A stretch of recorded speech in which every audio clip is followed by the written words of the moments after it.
Daí nós temos as chamadas migrações diárias, tá? Também chamadas de migrações pendulares. Pendular lembra pêndulo. E o movimento do pêndulo, todo mundo sabe, vai e vem, vai e vem.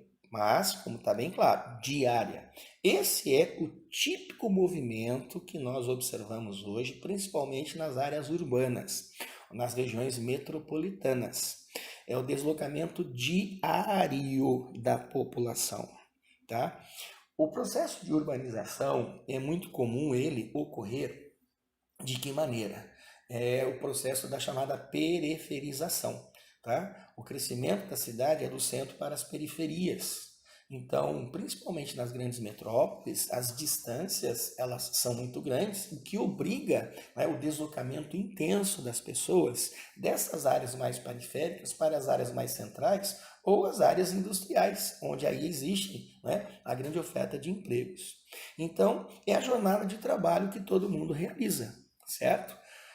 Ou uma jornada de trabalho ou até uma jornada de estudos. Então, todos nós realizamos esse tipo de migração, chamada, portanto, de migração diária ou migração pendular. Né? Vocês mesmos, quando saem de casa para a escola, para o colégio, né, permanecem aí um determinado momento, um determinado período, que seja pela manhã, por exemplo, e retornam, né, ao final desse período, né, para as casas de vocês. Quem trabalha sai de casa, vai para o trabalho, do trabalho para casa. Então, normal e comum esse tipo de mobilidade. Então, são as migrações internas.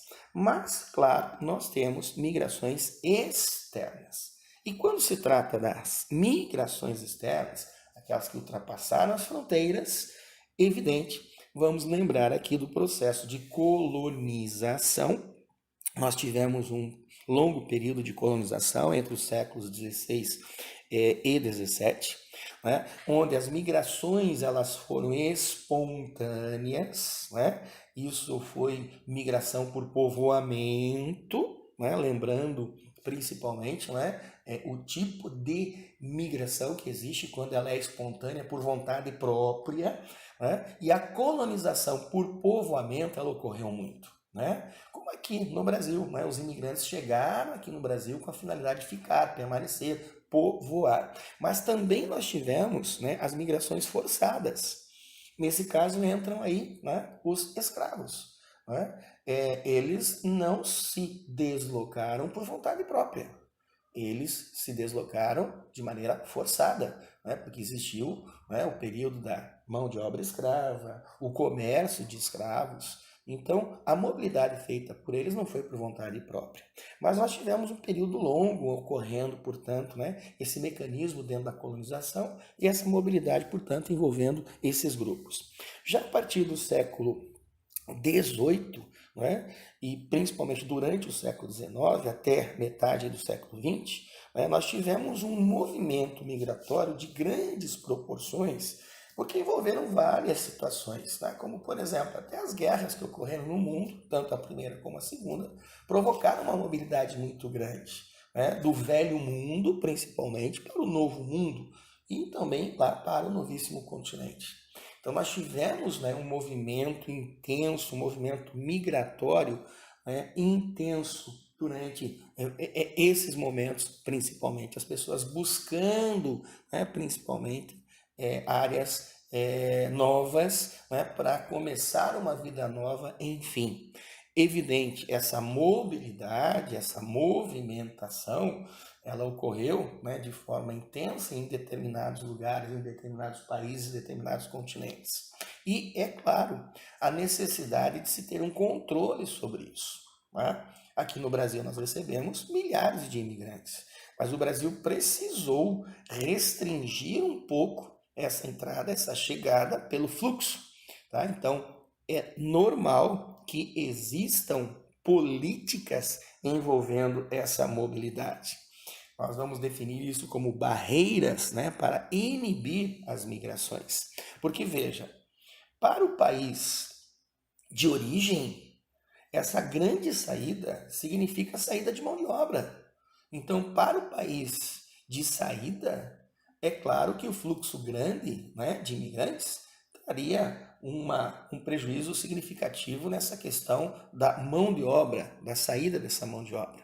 Para o país de destino, claro, há pontos positivos, né? A chegada, muitas vezes, né, dessas pessoas representando mão de obra, tá? Representando conhecimento, porque, claro, cada grupo trazendo o seu conhecimento, as suas técnicas, as suas culturas, tá? Mas, até um certo ponto, um crescimento, né, até exagerado em relação à população. Então, as barreiras, né, para inibir um pouco esse processo envolvendo, é claro, tá, a movimentação, né, das pessoas. Tá? O Brasil adotou uma política antimigratória a partir da década de 30, né, estabelecendo algumas regras, algumas normas. Claro que nós não temos um controle total e absoluto, isso é fato.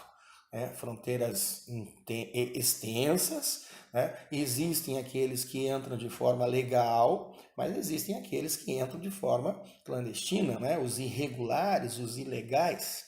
Tá? Mas e por que as pessoas buscam isso? Condições de vida. É claro que você vai sair do seu país e você vai buscar um país que te ofereça condição melhor. Então, que tenha um nível de desenvolvimento, evidentemente, diferente daquele nível de desenvolvimento que existe no seu país. Então, isso é bastante interessante, mas a necessidade de se ter esse controle, claro.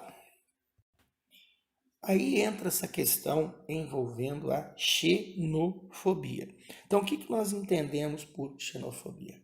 É, na realidade, uma aversão, né, aos imigrantes. Esse é um problema muito grave que existe no mundo, principalmente, é claro, né, pelos imigrantes que hoje estão chegando em países ricos. Tá? Porque, querendo ou não, esses migrantes, esses imigrantes, essas pessoas, elas passam a ser concorrentes também. E não necessariamente e nem sempre vão ser bem aceitas pela população. Então, a xenofobia, ela na realidade é uma aversão, tá, aos imigrantes, a essa população que chega pelos nativos, né? São aquelas pessoas que são naturais do país em que essas pessoas estão chegando. E normal que esses imigrantes sejam com muita frequência hostilizados, agredidos em território estrangeiro. E hoje, no processo global que nós estamos, isso ocorre com muita frequência e com uma intensidade que vem preocupando. Porque hoje nós estamos numa crise econômica envolvendo os países mais ricos. Né? Então, normalmente, esses imigrantes ocupavam mão de obra não necessariamente ocupada pelas pessoas naturais do país. Tá? Ocupavam atividades ou empregos que não eram buscados pela população nativa. Mas como hoje o desemprego é crescente no mundo todo, qualquer oportunidade ela é bastante competitiva. Então, vamos entender que a xenofobia ela é crescente hoje no mundo inteiro. Outro grave problema que nós temos é o processo da desterritorialização. Tá? A desterritorialização é, na realidade, o que nós hoje estamos observando envolvendo os refugiados. Tá? Então, dentro do processo global que nós vivenciamos, surgiram muitas questões separatistas, principalmente na África e na Ásia. Então, você sabe que tanto a África como a Ásia foram colonizadas e não se respeitou a existência de grupos nativos nesses dois continentes. Então, houve um processo, não é, de loteamento praticamente desses dois continentes, levando interesses, é claro, dos colonizadores. Então, muitos grupos foram separados ou grupos que ficaram juntos no mesmo território, mas totalmente diferentes, com ideologias diferentes. E o que acontece hoje, dentro dessas questões separatistas, são os grupos mais numerosos, não é? Aterrorizando os grupos menores que não têm para onde ir. São povos sem territórios, são grupos que não têm a sua nação, não têm o seu país. Tá? E o que resta a eles? Fugir desse processo todo, que é o que acontece, é o que vem acontecendo, certo? Por isso eles são chamados de refugiados, porque eles estão fugindo, porque eles estão sendo forçados a sair, né? Aterrorizados, ameaçados com muita violência. E é uma questão muito complicada, tá? Porque eles buscam, né, os lugares mais próximos para tentar se proteger. E aí, claro, né, o fluxo de saída e o fluxo de chegada em alguns lugares. Então, com certeza, a desterritorialização é hoje um dos movimentos que mais chama atenção no mundo todo, principalmente pela violência do processo, envolvendo esses grupos em minoria, né, pessoas extremamente pobres, muitas vezes, que não têm o que fazer e não têm praticamente para onde ir.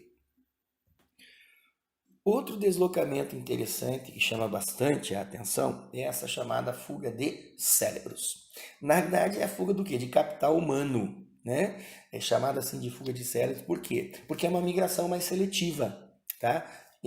Indivíduos, pessoas que têm uma formação mais aperfeiçoada, têm aptidões mais técnicas, né, de conhecimentos maiores dentro do contexto até da tecnologia e do conhecimento técnico-científico que nós temos, tá? Então, são pessoas que realmente representam uma mão de obra extremamente qualificada, mas que por fatores muitas vezes podendo ser conflito étnico, guerras, né, falta de oportunidade, risco à saúde, instabilidade política nos seus países de origem, né, hoje partem para outros países.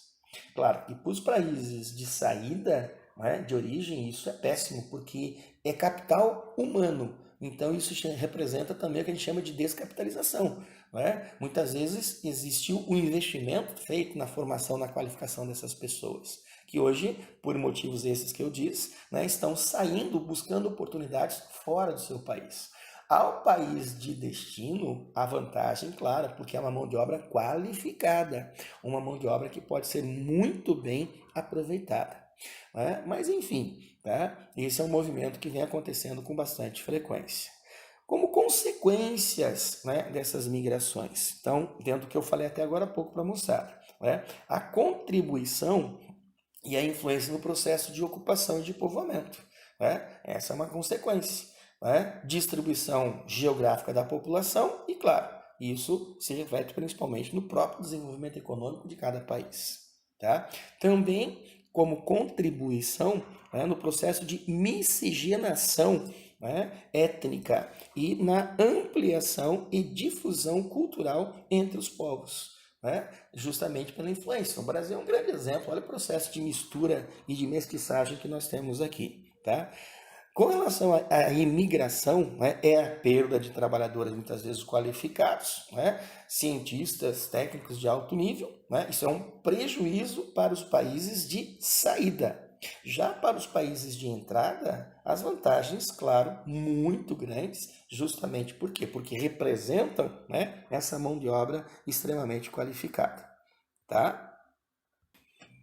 Então é importante que se entenda que existem, né, vantagens e desvantagens nesse processo todo, né, dependendo do tipo de movimento, né, das características, né, do grupo que está se movimentando. Mas enfim, né, dentro desse contexto, está aí para a moçada, né, conhecer um pouco melhor dentro dos diferentes conceitos, definições envolvendo essa mobilidade humana que sempre existiu e com certeza vai continuar existindo.